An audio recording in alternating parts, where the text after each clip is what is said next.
G'day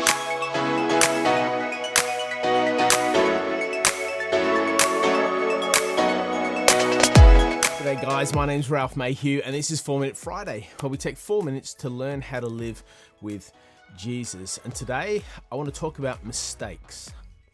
When we make mistakes, we can feel foolish or embarrassed or scared.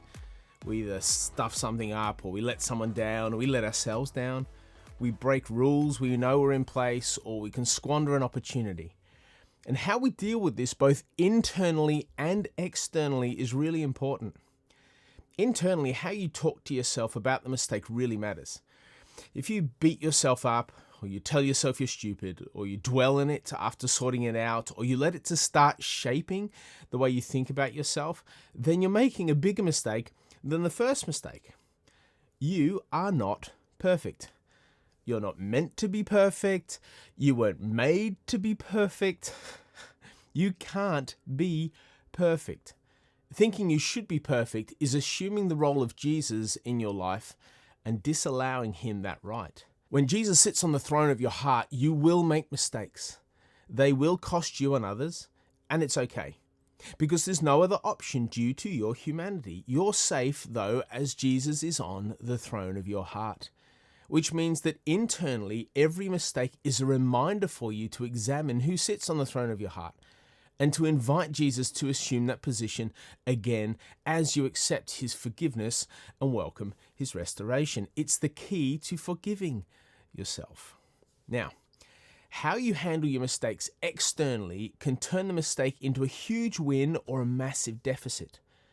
I can think of a leader who recently made a mistake, and their first response was to come to tell me.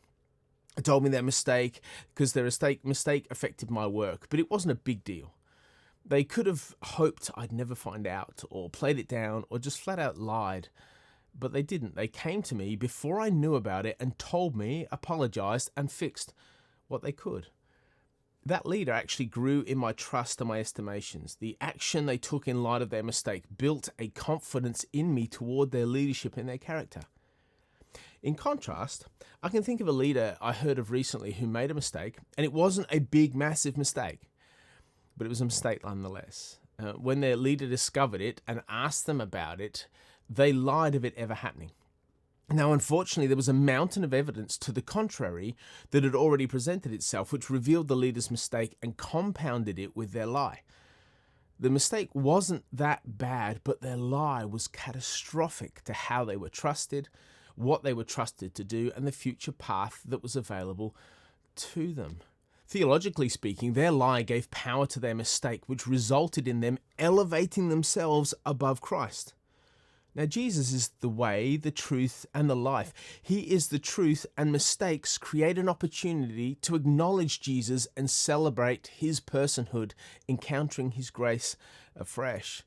But when we lie, we actively withdraw our influence and leadership from Jesus' presence.